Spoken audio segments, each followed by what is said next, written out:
Shalom, Reverend John Ferret, and welcome to Lesson 47 of the Torah Bible Study series, The Gospel According to Moses, according to the book of Exodus. We finally reached Exodus chapter 20, and we're going to be focusing in on the first 17 verses of Exodus chapter 20, which is really the 17 verses of the Ten Commandments. This is such an awesome time that we have come to, this giving of the Ten Commandments. It is just amazing.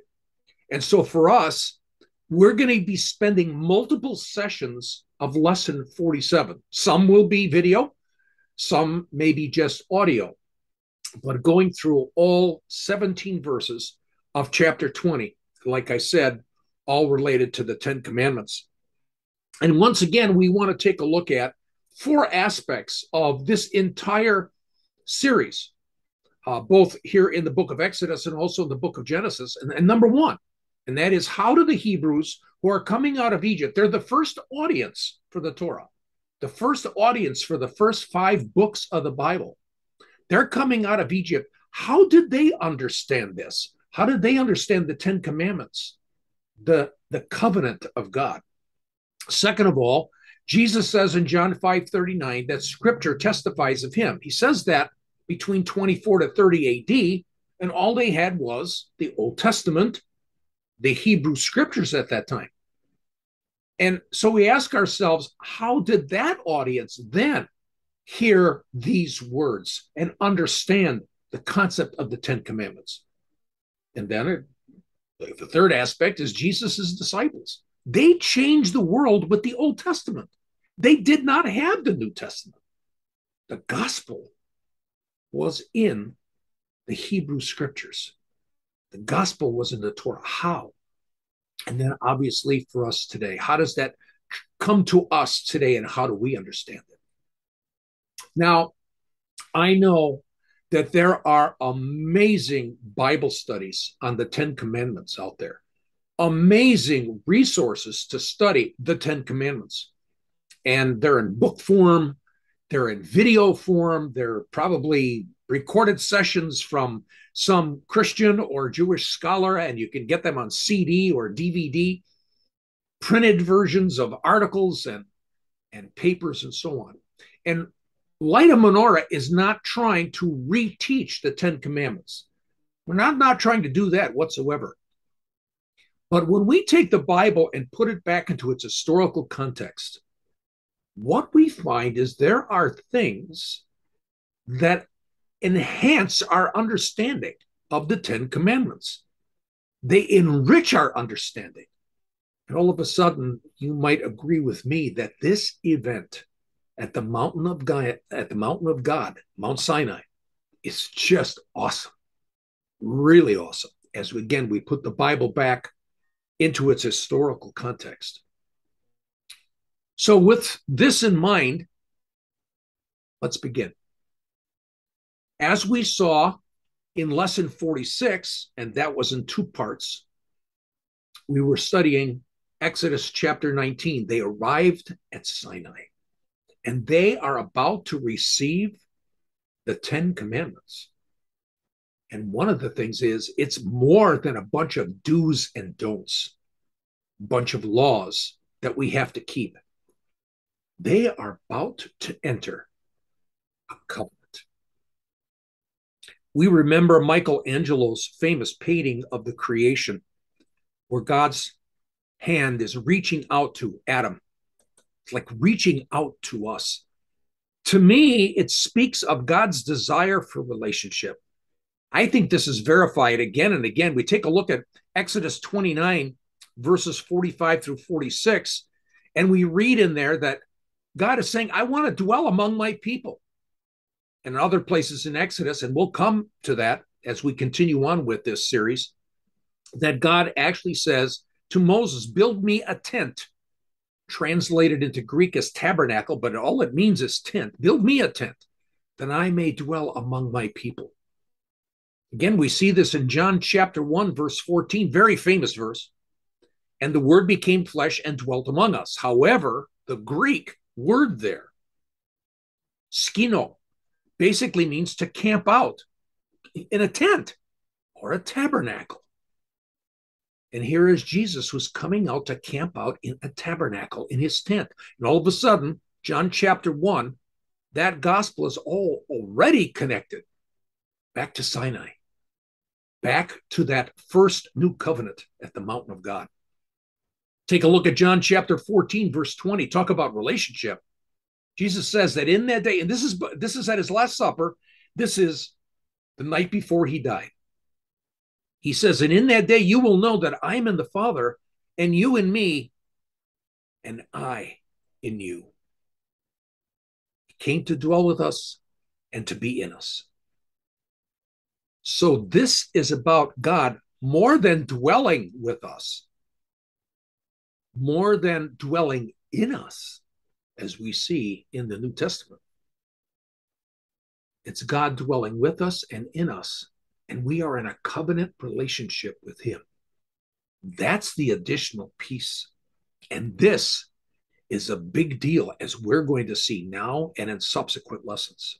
So, as we study the new covenant at the mountain of God at Sinai, who were led by the Israelites, who were led by their leader, Moses, chosen by God. You might say Moses was the shepherd of Israel. When we hear all these words that I just said, they say, wait a minute, for Christians, this reminds us of a new covenant given at the mountain of God at Jerusalem. Yes, the mountain of God had moved. We'll take a look at those verses in just a little bit. A new covenant at the mountain of God in Jerusalem. And who's our leader? Who's the one that we follow? Who's our good shepherd? Messiah Jesus.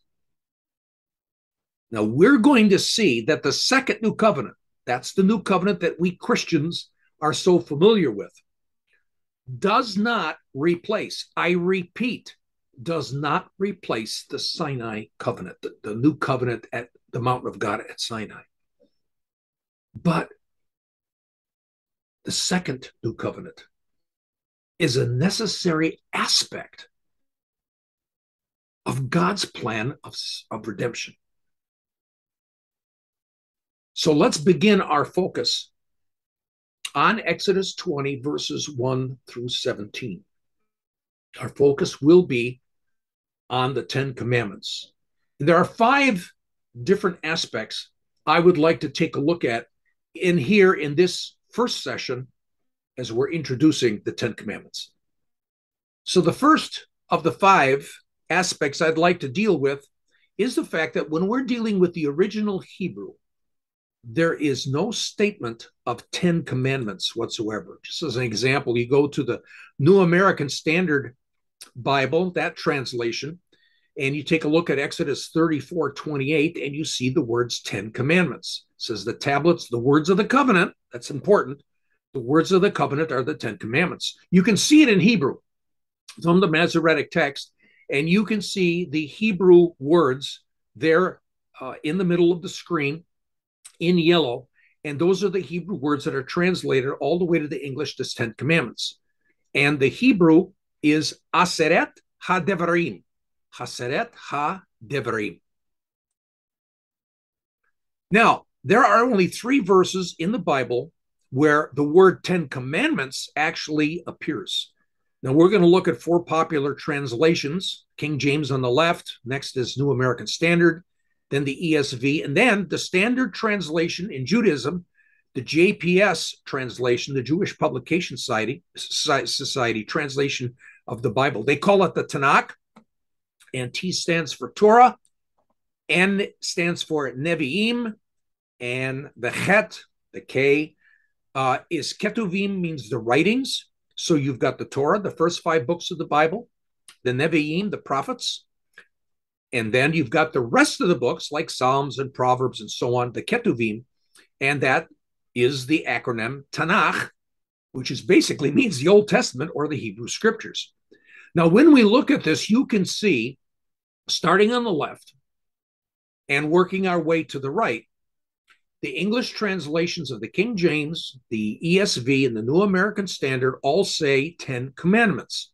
However, when we get to the translation of the Bible that the Jewish people use in Judaism today, one of their standard translations, the JPS, it says 10 words. And that's a direct translation right from the Hebrew. The other verse, or the second verse, is Deuteronomy 4:13. We see the same thing, King James, and then the New American Standard, and then the ESV, all the way working across is the 10 Commandments. However, the JPS in Deuteronomy chapter 4, verse 13, again says the 10 words. And again, we see this in the last of the three verses, Deuteronomy 10:4, and we see the same thing. The common, very popular translations in English for Christians, the 10 Commandments is used rather than the 10 words. So in the Hebrew, as I've mentioned before, it's Hasaret HaDevarim, the 10 words, or the 10 statements, or the 10 proclamations. The Hebrew word for commandment is mitzvah. Plural is mitzvahot, commandments. And it's not even used here in the Hebrew. So what we have, you guys, is this. Starting with the Geneva Bible, then the Bishop's Bible, and then finally the King James Bible, which was published in 1611, but those other two Bibles came before. Those were the English Bibles, the earliest translations. They mistranslated the Hebrew. And they said 10 commandments, and it should be 10 statements, 10 words, 10 proclamations of God. It's not even in the Septuagint. The Septuagint is the Greek translation of the Old Testament directly from the Hebrew. And what do we find in the Septuagint? But decalogy. And decalogy means the 10 words or the 10 statements. That's where we get the English word decalogue, coming from the Greek of 10 words. Now we're going to study Hasaret Mitzvot, the 10 Commandments, but we're going to study them in their textual context.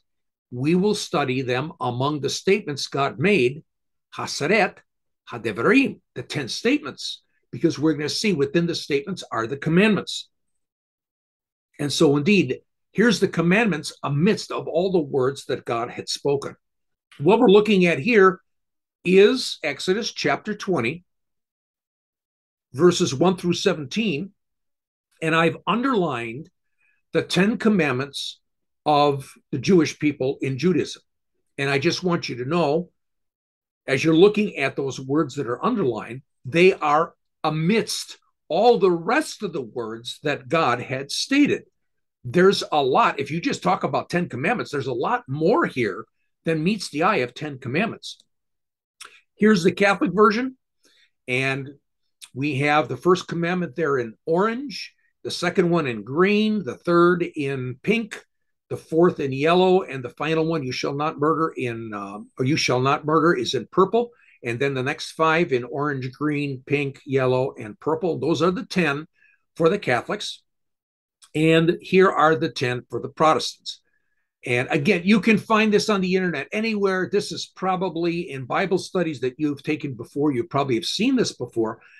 But here's the point that I want to make. When we look again at Exodus chapter 20, verses 1 through 17, and I'm looking again at the New American Standard, we can see the Jewish 10 commandments underlined in red within the total, all the statements made by God. So again, what we have, we want to study the 10 commandments in their textual context. And so therefore, we might even ask, are there 10 commandments? Now, I fully understand how the Jewish people, the Catholics, and we Protestants came up with the list of 10. I can see that. Now, when I take a look at the JPS Torah commentary and done by the brilliant Jewish scholar Nahum Sarna, he addresses this and goes into a little bit more background regarding the idea of what is the number of commandments. So quoting from the JPS Torah commentary from Nahum Sarna, the popular English title, the 10 Commandments, English title, is derived from the traditional, although inaccurate, English rendering of the Hebrew phrase Aseret HaDevarim that appears in Exodus 24:28, Deuteronomy 4:13, and Deuteronomy 10:4. We just talked about that. In fact, the term commandment, mitzvah, or mitzvah plural, is not employed in the present context. The Hebrew means rather 10 words, 10 statements, 10 proclamations, which the Jews of ancient Alexandria in Egypt translated literally into the Greek as decalogue, 10 words. This gives rise to the more accurate English alternative, decalogue. In fact, traditional exegesis derived 13, not 10 commandments from the Decalogue. And this was found in a 13th century Jewish book called Sefer HaHanuk, or Hinuk. So our question then is, how many commandments are there? And this is another aspect that we need to take a look at.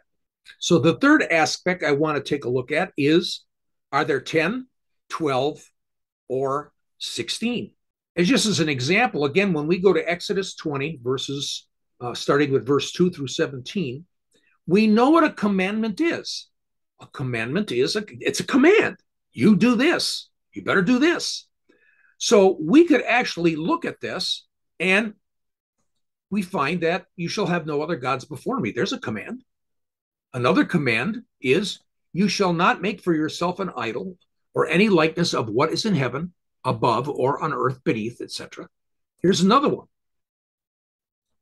You shall not worship them or serve them. A direct command. Here's another command. You shall not take the name of the Lord your God in vain. Another command. Remember the Sabbath day to keep it holy. Now this gets interesting. In 6 days you shall work. God is commanding you to work on 6 days. And there's one day called a Sabbath, and that's the day you keep it holy. You shall not do any work.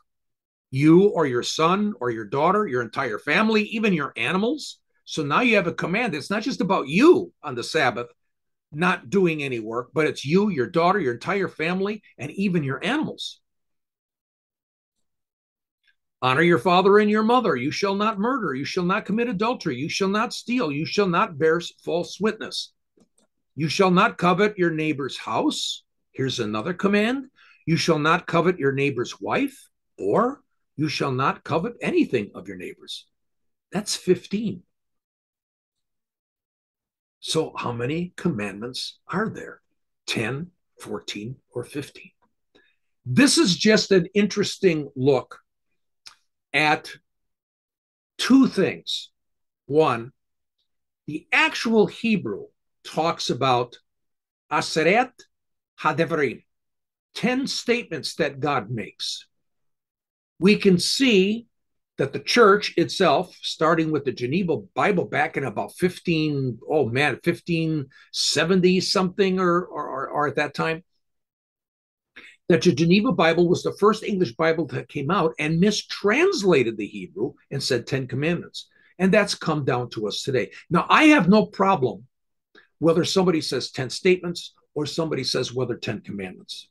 That's really not the issue. What we really want to take a look at is, if you remember that picture, we saw the Jewish 10 commandments underlined in red, and there were a lot more words there. So again, what we want to do is take the 10 commandments, put them back in their textual context, and to see what else there is in God's 10 special statements of his covenant, called the 10 statements that we call the 10 commandments.